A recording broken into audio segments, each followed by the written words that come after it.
الحمد لله نحمده ونستعينه ونستغفره ونؤمن به ونتوكل عليه ونعوذ بالله من شرور أنفسنا ومن سيئات أعمالنا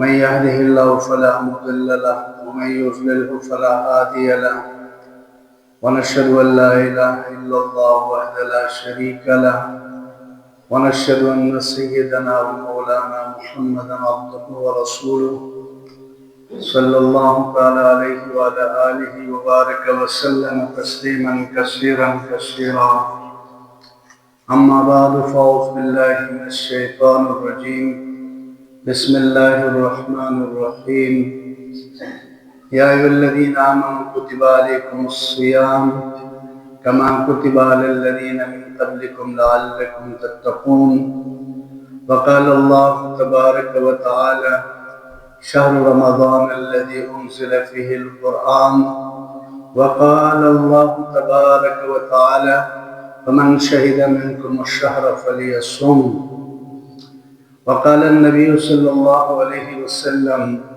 من صام رمضان إيمانا واحتسابا غفر له ما تقدم من ذنبه صدق الله العظيم وصدق رسوله النبي الكريم اللهم صل على محمد وعلى آل محمد وبارك وسلم تسلیما۔ میرے انتہائی محترم بزرگ و بھائیو دوستو، شعبان ہم سے رخصت ہو رہا ہے، اسلامی مہینہ آگے ایک بہت بڑا مہینہ رمضان المبارک شروع ہونے والا ہے۔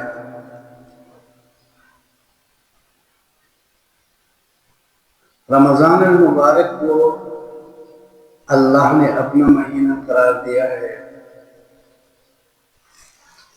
اب اس مہینے کو ہم اس طریقے سے گزاریں کہ اس کے سارے فوائد ہمیں ملے، ساری فضیلت ہمیں ملے۔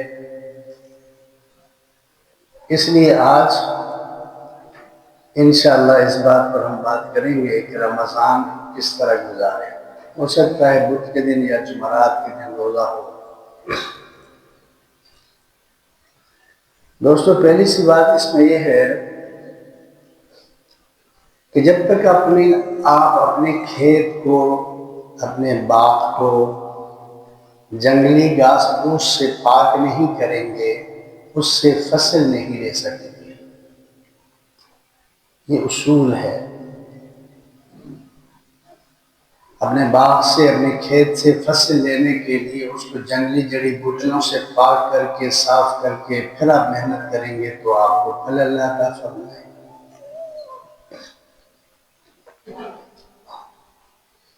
کسی لوہے کو جب تک آپ اچھی طرح سے اس کے زنگ وغیرہ کو نہیں نکالیں گے، اس کے اندر چمک پیدا نہیں ہوگی۔ یہ بھی اصول ہے۔ کوئی بھی کپڑا میلا کچیلا ہے، جب تک آپ اس کو دھوئیں گے نہیں، اس کا رنگ لوگوں کو نظر نہیں آئے گا۔ تو یہ اللہ تعالیٰ کی اس کائنات میں پھیلی ہوئی ایک ایسی حقیقت ہے کہ اس کا انکار کرنا کسی کے بس میں نہیں ہے۔ یہ حقیقت ہے، اور یہ مطلب کہ اس کائنات کے اندر ہر جگہ نظر آتی ہے۔ ایسے ہی انسان بھی اس کائنات کا ایک حصہ ہے۔ انسان بھی اس کائنات کا ایک بہت بڑا حصہ ہے، بلکہ اگر یہ کہا جائے کہ اس کائنات کا مخدوم ہے، یہ کائنات سارے انسان کی خادم ہے، تو بجا کائنات کی ساری چیزیں ان کے اندر یہ اصول نظر آتا ہے، تو انسان اس کائنات کا خلاصہ ہے۔ اس انسان کے اندر بھی یہی چیز ہے۔ جب تک اس انسان کو اندر کی خرابیوں سے پاک نہیں کیا جائے گا، باہر کو مزین کرنا بہت مشکل ہو جائے گا۔ اندرونی خباثتوں کو، برائیوں کو، گندگیوں کو، بد اخلاقی کو جب تک ہم نکالیں گے نہیں، اس وقت تک اس جسم کے اوپر وہ نتیجہ نظر نہیں آئے گا جو اللہ ہم سے چاہتا ہے۔ اللہ تعالیٰ نے میرے اور آپ کے انسانوں اور جنات کی زندگی کو بامقصد زندگی قرآن میں قرار دیا ہے۔ وَمَا خَلَقْتُ الْجِنَّ وَالْإِنسَ إِلَّا لِيَعْبُدُونَ، میرے بندو ہم نے انسان اور جنات کو اپنی عبادت کے لیے پیدا کیا ہے۔ أَفَحَسِبْتُمْ أَنَّمَا خَلَقْنَاكُمْ عَبَثًا وَأَنَّكُمْ إِلَيْنَا لَا تُرْجَعُونَ، اے انسان تو یہ سمجھتا ہے کہ تم عبث بیکار ہو؟ ایسا نہیں ہے، تم بامقصد ہو، تم کو میری طرف آنا ہے۔ تو اللہ تعالیٰ کی اس کائنات میں اس انسان کو بھی اندر کی گندگی سے پاک کرنا ضروری ہے۔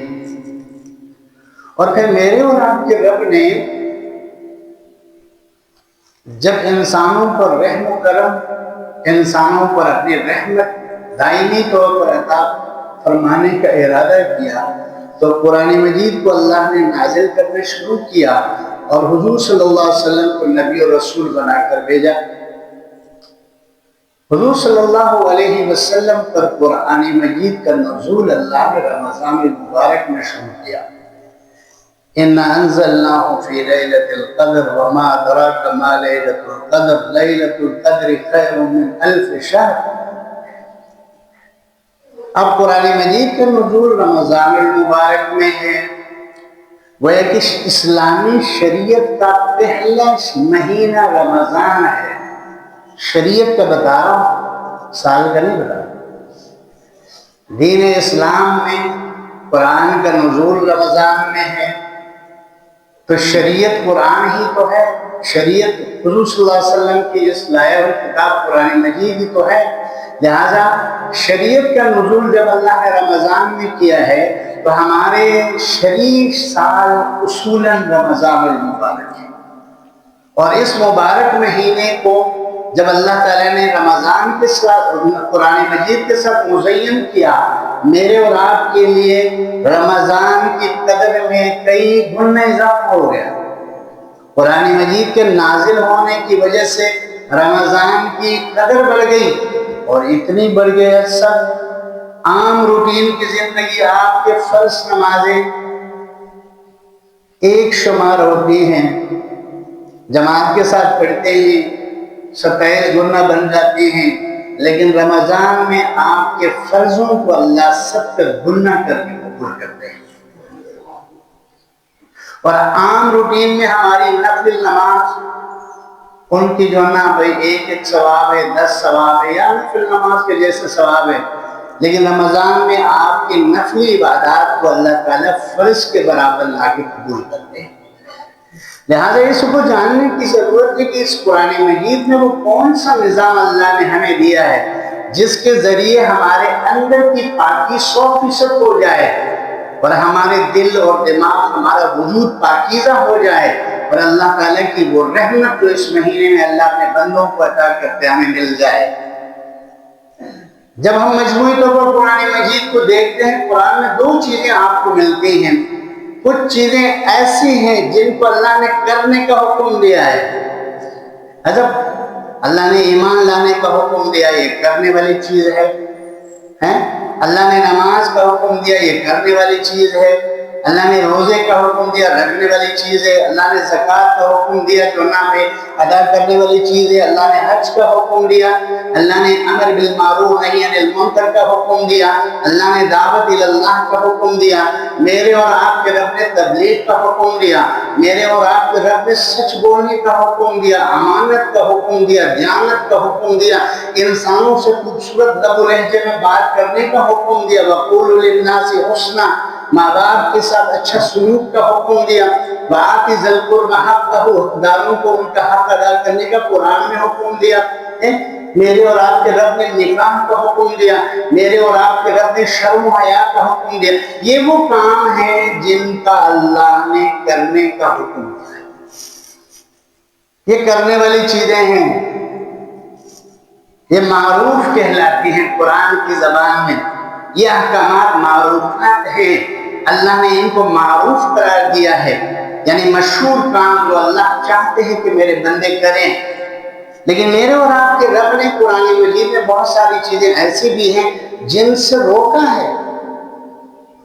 اللہ تعالیٰ نے قرآن میں ہمیں روکا ہے جھوٹ بولنے سے. فلعنت اللہ علی الکاذبین، میرے بندو جھوٹ سے اپنے آپ کو بچا کر رکھو. ولا تخونوا، خیانت نہ کرو، خیانت نہ کرو. کرپشن، خیانت کیا ہے؟ بددیانتی نہیں، اللہ نے منع کیا. ولا تقتلوا نفسکم، خودکشی مت کرو بھائی، کسی کو قتل مت کرو. ولا تزنون، زنا مت کرو. ولا تقربوا الزنا انہ کان فاحشہ، زنا کے قریب میں نہیں جانا. انک کو بھی غلط استعمال نہ کرو، ہاتھ کو بھی غلط استعمال نہ کرو، پاؤں کو غلط استعمال نہ کرو. میرے اور آپ کے رب نے منہیات کے نام سے بہت بڑا حصہ دیا ہے. انسان کو روکا یہ نہیں کرنا، سود نہیں کھانا، حرام نہیں کھانا، محارم کے ساتھ نکاح نہیں کرنا. اللہ تعالیٰ نے منع کیا کہ یہ میرے منع ہے، ان سے دور رہنا ہے، یہ میرے کرنے والے کام ہیں، ان کو کرو. جب انسان اللہ کی منع کی ہوئی چیزوں سے رکتا ہے تو یہ جسم صلاحیت اس کے اندر وہ پیدا ہوتے کہ اللہ کے حکم کو اٹھانے کے قابل ہو جاتے. اس جسم کے اندر وہ صلاحیت پیدا ہو جاتی ہے کہ نماز پر، آپ کی نماز آپ کو برائی سے روکے گی. ان الصلاۃ تنہی عن الفحشاء والمنکر، میرے بندو جب تم میری منہیات سے بچو گے، میرے گناہوں سے بچو گے جن کو میں نے حرام قرار دیا، جن کو میں نے نہ کرنے کا حکم دیا، ان سے اپنے آپ کو بچاؤ گے تو پھر تمہاری نماز بھی جاندار ہوگی. نماز کی صفت یہ ہے کہ انسان کو برائی سے دور کر دیتی ہے اور انسان کو شرم و حیا کے اوپر لا کر کھڑا کرتی ہے، بے حیائی سے منع کرتی ہے. اب جب اللہ تعالیٰ نے اوامر جن کو کرنے کا حکم دیا، نواہی جن سے اللہ نے منع کیا، یہ دونوں چیزیں مثبت اور منفی بنتی ہے تو انسان اللہ کا محبوب بنتا ہے. ہاں یہ دین ہے.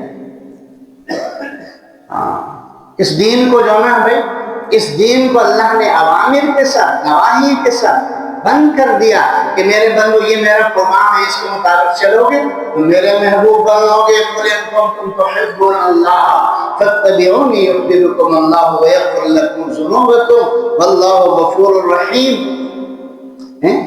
اوامر نواہی جب انسان کی زندگی میں آتے ہیں یہ انسان اللہ کا محبوب بنتا ہے. اس انسان کو جو نہ گئی اللہ تعالیٰ اس سے محبت کرنے لگتے ہیں. تو جس طرح ایک کھیت کے جنگلی جڑی بوٹیوں کو صاف کرنے کے بعد پیداوار بہترین آتی ہے، جب میں اور آپ اپنے وجود کو اللہ کی منع کی ہوئی چیزوں سے بچاتے ہیں تو پھر یہ جسم نکھر جاتا ہے، یہ جسم اللہ کی ملاقات کے قابل ہو جاتا ہے، یہ جسم اللہ کے دیدار کے قابل ہو جاتا ہے، یہ جسم پھر اللہ کو محبوب لگتا ہے. اور جب انسان اس جسم کو غلط استعمال کرتا ہے، کبھی ظلم، کبھی دھوکہ، کبھی فراڈ، کبھی والدین کو تنگ کرنا، بیوی پر ظلم، اولاد کا حق ادا نہ کرنا، انسان نے اس باڈی کو غلط استعمال کیا ہے تو پھر یاد رکھو اندھیرا چھا جاتا ہے.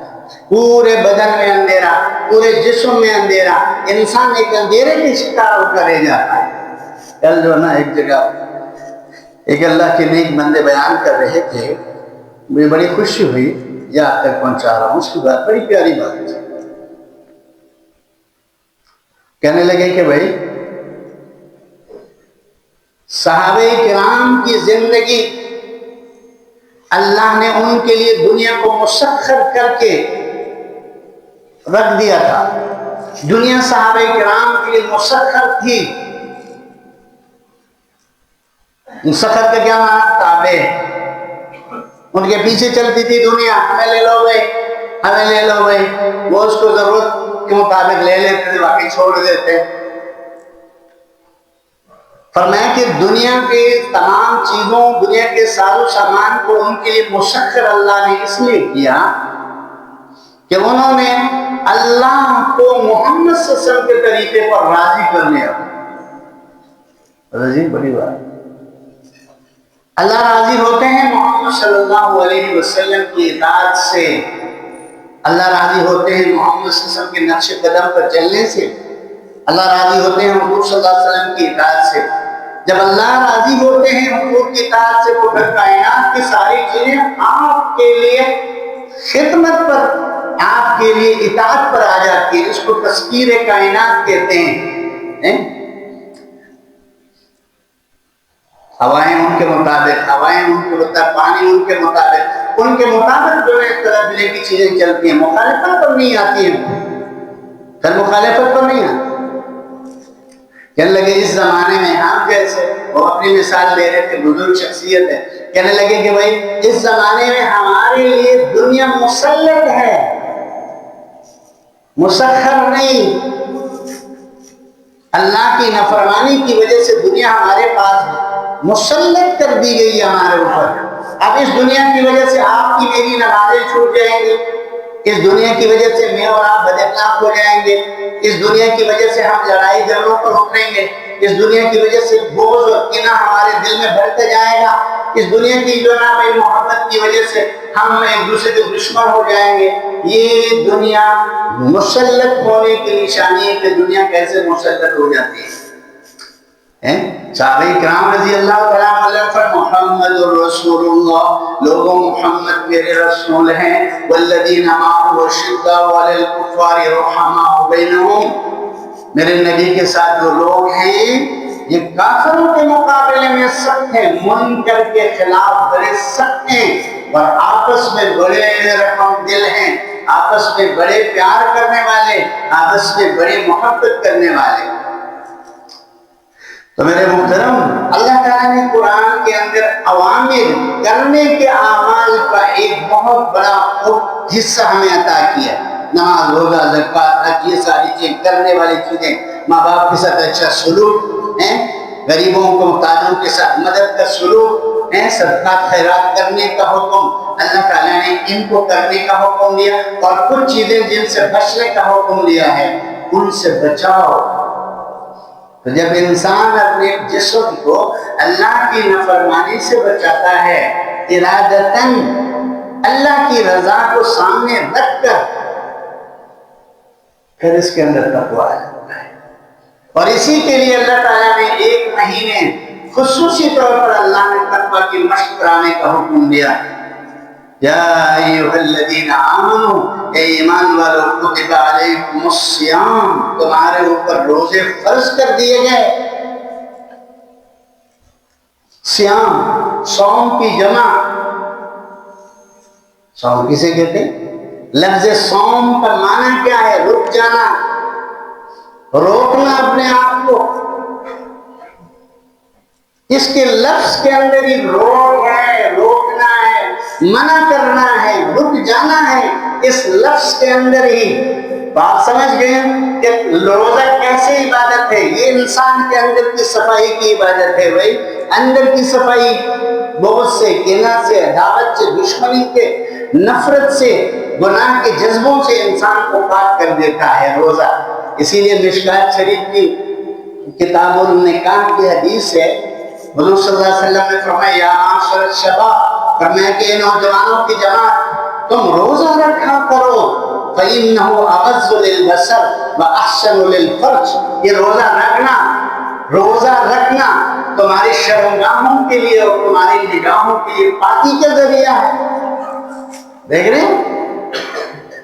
رک جانا، روزے سے ویسے انسان رک جاتا ہے، کھانے سے، پینے سے اور بیویوں کے پاس جانے سے، شام تک جو نا اپنے آپ کو روکتا ہے اللہ کو راضی کرنے کے لیے. تو یہ خود بخود نکاحیں بھی رک جاتی ہیں اور شرمگاہ کے اندر بھی اعتدال رہتا ہے، ہیجانی کیفیت کا شکار نہیں ہوتا. لیکن اگر تم میں سے نکاح کرنے کی طاقت جس کے اندر ہے وہ نکاح کرے، نکاح کرنا تمہاری نگاہوں کی پاکی کا ذریعہ ہے. لیکن روزہ رکھنے کی وجہ سے تم اعتدال پر رہو گے، تم اپنی شرمگاہ اور نگاہ کو غلط استعمال کرو. تو میرے اور آپ کے رب نے روزے کے لیے لفظ سیام کا استعمال کیا. صوم کی جمع ہے، اس کے معنی اور مفہوم میں رک جانا ہے. اگر 11 مہینہ ہم اللہ سے دور ہوئے، گناہوں میں پڑے رہے، گناہوں کی پیچھے بھاگتے رہے اور ہمارے گناہ بڑھتے گئے، اس ایک مہینے میں کم از کم ہر مسلمان مرد عورت، ہر مسلمان امیر غریب، ہر مسلمان چھوٹے بڑے اپنے آپ کو اللہ کی نافرمانی سے بچا کر رکھے. انشاءاللہ اللہ کا وعدہ ہے کہ میں اس کے دل میں تقویٰ کو پیدا کروں۔ اے الذین آمنوا کتب علیکم الصیام، اے میرے بندو یہ روزے تمہارے لیے فرض قرار دیے گئے۔ ڈر گئے؟ اللہ نے کہا کما کتب علی الذین من قبلکم، تمہارے سے پہلے امتوں پر بھی روزے فرض رہے ہیں، تمہارے سے پہلے امتوں پر بھی روزے فرض رہے ہیں۔ عیسائیت میں روزے ہیں، یہودیت میں روزے ہیں، نوح علیہ السلام سے لے کر حضور صلی اللہ علیہ وسلم تک کوئی شریعت ایسی نہیں جہاں روزے فرض نہ ہوں۔ ہاں کسی میں کم تعداد ہے، کسی میں زیادہ ہے، لیکن رمضان کا پورا مہینہ، ایک مہینے کے روزے اللہ نے اس مہینے میں کسی نبی کو نہیں دیا۔ رمضان کے روزے، رمضان کو اللہ نے حضور صلی اللہ علیہ وسلم کے لیے چھپا کر رکھا، اور اس پورے مہینے میں مجھ اور آپ کو اللہ نے روزے رکھنے کا حکم دیا۔ سن 2 ہجری میں مدینہ منورہ میں نبی کریم صلی اللہ علیہ وسلم پر روزے فرض قرار دیے گئے۔ پہلا سال تھوڑا سا اس میں نرمی تھی کہ روزہ رکھو یا نہ رکھو تمہاری مرضی، فدیہ دو، ایک غریب کو کھانا کھلاؤ یا روزہ رکھو، اختیار اللہ نے دیا۔ لیکن جب دوسرا سال آیا اللہ نے کیا فرمایا؟ فَمَنْ شَهِدَ مِنْكُمُ الشَّهْرَ فَلْيَصُمْ۔ یہ لوگوں اب ایک سال کے بعد عادی ہو گئے مسلمان، ایک سال کے بعد میرے اور آپ کے محبوب رب نے فرمایا میرے بندو اب رمضان کا مہینہ آئے تو صرف روزہ ہی رکھنا ہے۔ اب رمضان کا مہینہ آئے تو بہانے سے اس کو کھانا نہیں ہے، رمضان خوری نہیں ہے، نہیں کوئی عذر۔ اگر مسلمان صحت مند ہے اس کے لیے کوئی عذر نہیں رمضان کو چھوڑنے کے لیے۔ مریض والا سفر، کوئی بیمار ہے یا جو ہے سفر میں ہے، اللہ نے خود اس کو رخصت دی ہے۔ اس کے علاوہ اگر صحت مند آدمی ہے تو یاد رکھو اس کے لیے روزے کو چھوڑنا حرام ہے، جائز نہیں ہے۔ اور یہ خوبصورت عبادت، یہ خوبصورت عبادت بخاری شریف میں روایت ہے کہ حضور صلی اللہ علیہ وسلم نے فرمایا الصوم لی، کہ اللہ یہ کہتے ہیں کہ میرے بندو یہ روزہ میرے لیے ہے، وَأَنَا أَجْزِي بِهِ، اس کا اجر میں نے دینا ہے، اجزی بہی، میں خود اس کا اجر دوں گا۔ ہاں ہو سکتا ہے آپ کی نماز، آپ کی زکوٰۃ، آپ کے امر بالمعروف، آپ کی نہی عن المنکر، آپ کے بہت سارے نیک کاموں کا اجر اللہ فرشتوں سے دلائیں، لیکن روزے کا اجر دینے کے لیے آپ کو انفرادی طور پر اللہ دیں گے۔ ادھر میرے بندو یہ تمہارے روزے کا اجر اللہ خود جب دیں گے وہ کتنا بڑا اجر ہوگا، ہمارے تصور اس کو نہیں کر سکتے۔ اتنا بڑا مہینہ بھائی، اتنا خوبصورت مہینہ، اس مہینے کی قدر کرنے کی ضرورت ہے۔ آپ نے نہیں دیکھا حضور صلی اللہ علیہ وسلم نے رجب کے مہینے میں دعا کی کہ اللہم بارک لنا فی رجب و شعبان، اے اللہ ہمارے رجب کے مہینے میں، شعبان کے مہینے میں برکت دے دے اور ہمیں عافیت کے ساتھ رمضان تک پہنچا دے۔ 2 مہینے پہلے حضور صلی اللہ علیہ وسلم رمضان کا اہتمام کر رہے ہیں، انتظار کر رہے ہیں، دعائیں کر رہے ہیں، اور صحابہ اکرام حضور صلی اللہ علیہ وسلم کی تربیت میں 2 مہینے سے تیاری کہ بھئی رمضان آ جائے تو اللہ کے ساتھ تعلق ہمارا مضبوط سے مضبوط تر ہوگا، کیونکہ مہینہ اللہ کا ہے، ہم اللہ کے بندے ہیں، لہٰذا اس مہینے کو ٹوٹلی اللہ کو دینے کی ضرورت ہے۔ اب رمضان کو گزاریں کیسے؟ میرے شہزادوں، میرے بزرگوں، میرے بھائیوں، میرے جوانوں، یہ آپ کے لیے بھی ہے، میری ان بہنوں، ماؤں، بیٹیوں سے جو گھروں میں، ان کے لیے رمضان کیسے گزاریں، رمضان کیسے گزاریں، رمضان کیسے گزاریں۔ کتنا خوبصورت ٹاپک ہے بھائی، مختصر بات کر رہا ہوں، کوئی لمبی بات نہیں کر رہا ہوں۔ رمضان کو اللہ نے مسلمان مرد اور کے گناہوں کے بالکل صفائی کا اللہ تعالیٰ نے انتظام کیا ہے، لیکن ہم رمضان سے پہلے ہی توبہ کر کے اللہ جی رمضان سے پہلے ہی گناہوں سے پاک کر دے تاکہ پاک ہو کر ہم رمضان کو گزار سکیں۔ پہلا کام 2 رکعت پڑھ کے یا ویسے اللہ کی طرف متوجہ ہو کر توبہ کریں، اجتماعی اپنے تمام زندگی کے تمام گناہوں سے اور انفرادی ان گناہوں سے جو میرے اور آپ کے ساتھ روٹین کے ساتھ رہتے ہیں ان سے توبہ کریں۔ اللہ جی رمضان آ رہا ہے، میں پہلے ہی توبہ کرتا ہوں، اللہ جی پہلے ہی توبہ کرتا ہوں، اب اس رمضان کو میں اچھے سے اچھے طریقے سے گزارنا چاہتا ہوں۔ جب آپ اللہ سے مدد مانگتے ہیں، اللہم اعنا علی ذکرک و شکرک و حسن عبادتک، صحیح حدیث کی صحیح دعا ہے، انہوں نے فرمایا اے اللہ اپنے ذکر میں، اے اللہ اپنے شکر گزاری میں، اے اللہ بہترین عبادت کرنے میں میری مدد فرما۔ حضور صلی اللہ علیہ وسلم فرما رہے ہیں تو میں اور آپ جب اللہ سے مدد مانگ کے آگے چلیں گے تو یہ رمضان پھر زندگی کو خوبصورت بنانے والا رمضان بنے گا۔ اور اس کے لیے پھر کرنا کیا ہے؟ دوسرا کام بھائی، دوسرا کام ابھی سے 2 دن پہلے، 1 دن پہلے، رمضان کے آنے سے پہلے دوسرا کام، ٹائم ٹیبل بنائیں، ایک ٹائم ٹیبل بنائیں، ایک ٹائم ٹیبل بنائیں، اس پہ لکھیں کہ بھئی میں جو دنیا کو یہ کام کرتا تھا ان کو میں مؤخر کروں گا۔ ٹائم ٹیبل بنائیں، میں جو 24 گھنٹہ دنیا کو دے چکا تھا اس سے دے وقت نکال کر اپنے فرض نمازوں کا اہتمام جماعت کے ساتھ مسجد میں پڑھیں گے، فرض نمازوں کا اہتمام خواتین بنا گھر میں اذان کے ساتھ ہی پڑھ لیں گی۔ پہلا کام پلاننگ ہے۔ آپ پلاننگ کرتے ہیں کہ رمضان کو کیسے میں ایسے گزاروں کہ یہ تقویٰ مجھے مل جائے اور اس کی ساری فضیلتیں مجھے مل جائیں، اس کے لیے پلاننگ کرنا ضروری ہے۔ اپنے اوقات کو منظم کریں کہ میں اپنی فیکٹری کو، اپنی جو ہے کاروبار کو، اپنی ملازمت کو، اپنے کاموں کو کم سے کم کروں، رمضان میں زیادہ سے زیادہ اللہ کے لیے اپنے آپ کو فارغ کروں، نمازوں کے لیے فارغ کروں، تلاوت کے لیے فارغ کروں، ذکر و اذکار درود شریف کے لیے فارغ کروں۔ اب آپ نے اپنے آپ کو رمضان کے لیے فارغ کرنا شروع کیا، میں قسم کھاتا ہوں آپ کے کاروبار میں اللہ کمی نہیں کریں گے، آپ کی ملازمت میں نقصان نہیں آئے، آپ کے اور کام جو ہے وہ بگڑیں گے نہیں۔ کیوں؟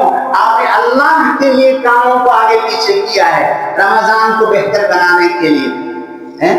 اب جب میں اور آپ جو ہے اس کو، اب آپ کے فرض نماز رمضان میں 70 گنا بھائی، 70 گنا فرائض آپ کو 70 گنا کر کے اللہ دے رہے ہیں، نوافل کو فرض کے برابر کر کے قبول فرما رہے ہیں۔ لہٰذا یہ تو لوٹ رہے۔ میں سوچ رہا تھا ایک تو بہار کا مہینہ ہے اور 4-5 دن کے بعد نیکیوں کا موسم بہار ہے، ہر طرف بہار ہی بہار ہے نیکیوں کی، اس کو جو ہے اللہ سے لینے کی ضرورت ہے۔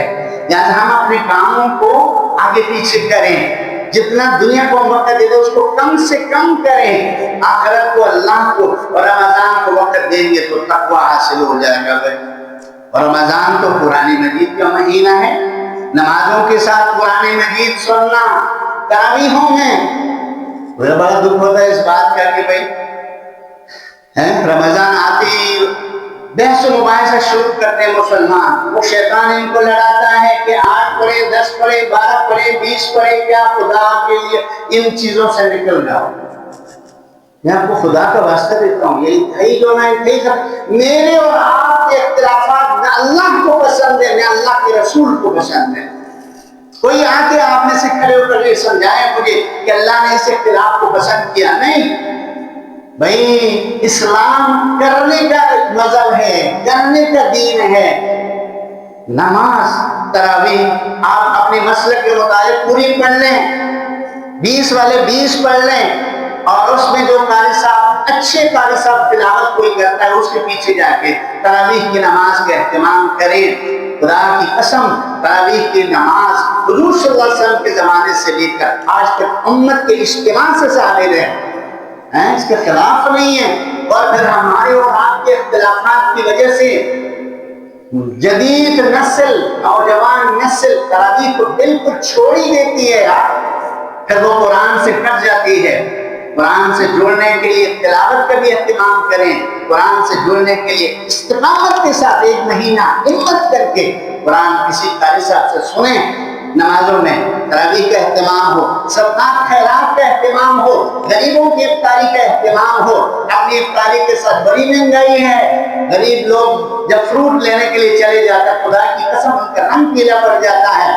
ان لوگوں نے چھریاں پیش کی ہوئی رمضان میں، ہمارے دکاندار، ہمارے ریڈی پان، ہمارے جناب رمضان میں روزہ داروں کو لوٹنے کا بازار گرم ہوتا ہے۔ اللہ ان کو ہدایت دے دے، اگر آپ کو اللہ نے وسعت دی ہے تو ان کی افطاری کریں، ہر افطاری پر پورے ایک مقبول روزہ رمضان کے روزے کا اجر اللہ لکھ دیتا ہے۔ اس طرح کر کے جب ہم رمضان کو گزاریں گے، لعلکم تتقون، جب تم متقی ہو جاؤ گے، پرہیزگار ہو جاؤ گے، پورا سال کریم اعمال کے اللہ توفیق دیں گے۔ اللہ تعالیٰ مجھے اور آپ کو سمجھ عطا فرمائے۔ وآخر دعوانا الحمدللہ رب العالمین۔